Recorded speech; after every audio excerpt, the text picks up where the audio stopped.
গার্ডেনে আমার সবথেকে ভালো লাগে হচ্ছে এখানকার পরিবেশটা একদম গ্রামীণ পরিবেশের মতো। So hello everyone, welcome back to my channel. আশা করতেছি আপনারা সবাই ভালো আছেন। আই হোপ আমিও ভালো আছি। দেখেন, আমি মূলত গার্ডেনে যাই এই জন্যই যেন হচ্ছে আমার বাচ্চাটা ভালো থাকে, একটু মাটি পায়, হ্যাঁ, তো একটু হাঁটতে পারে।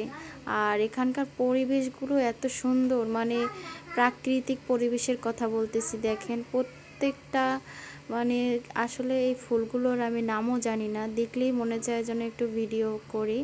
তো এই তো অনেক অনেক সুন্দর এই ফুলগুলো। এই ফুলগুলোরে আমরা বলি কাগজ ফুল, এবং পাশে যেটা ছিল মাধবী লতা না কি বলে। তো এই তো আমার বাবাজান হচ্ছে এই পার্কে, মানে এই গার্ডেনের ভিতরেই একটা ছোট, মানে একটা পার্কের মতো আছে বাচ্চাদের, ওটা মেবি বাচ্চারাই খেলে।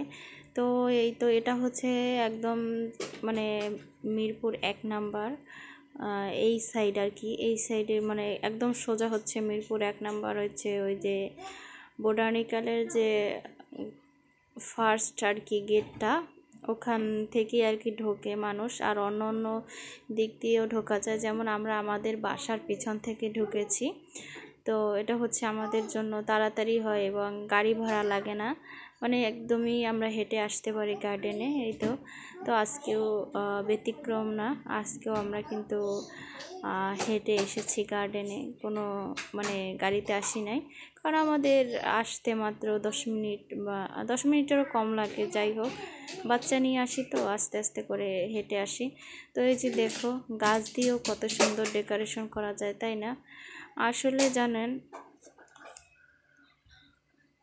এখানে আসলে কিছু কিছু লোক এসে পরিবেশগুলো নষ্ট করে, যেমন হচ্ছে গার্লফ্রেন্ড বয়ফ্রেন্ড এসে ঝোপ ঝাড়ে, এদিক সেদিক যায়। আসলে এখানে লেখাই আছে আপত্তিকর অবস্থায় পাইলে অবস্থা খারাপ করে দেয়। তো যাই হোক, তারপরও হচ্ছে মনে করেন চোর যদি চুরি করে পরি দিয়ে কি রাখা যায়, তারপরও একটা মানুষের সেন্স থাকা দরকার, যেহেতু এটা পাবলিক প্লেস। এই যে প্রায় লোকই হচ্ছে মানে দুজনই আসে। এখন আপনারা বলতে পারেন আপনারাও তো 2জন আসছেন আমাদের সাথে।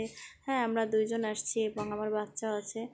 আমরা মূলত আসছি হচ্ছে আমার বাচ্চাটা যেন ভালো থাকে, কারণ গাছপালা, এখানে অনেক গাছপালা, তারপর প্রচুর পরিমাণে অক্সিজেন পাবে।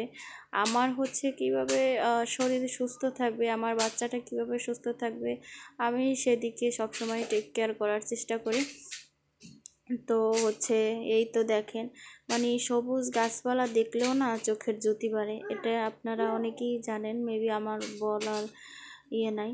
তো হচ্ছে আমার যেহেতু চোখের সমস্যা, ডাক্তার আমাকে অনেক সময় বলেছেন যে যেখানে সবুজ ঘাস দেখবেন একটা না অনেকক্ষণ তাকিয়ে থাকবেন। তো আসলে যাদের চোখের সমস্যা তারাই বোঝে আসলে চোখের যন্ত্রণা কতটা কঠিন। আমার ছোটোবেলা থেকে বলবো না, যখন ক্লাস 7-এ পড়ি তখন থেকে আমার চোখের সমস্যা হয়, এখন পর্যন্ত চোখের সমস্যা, কিন্তু খুবই কষ্ট হয়। আসলে যার যার কষ্ট শেষেই বোঝে।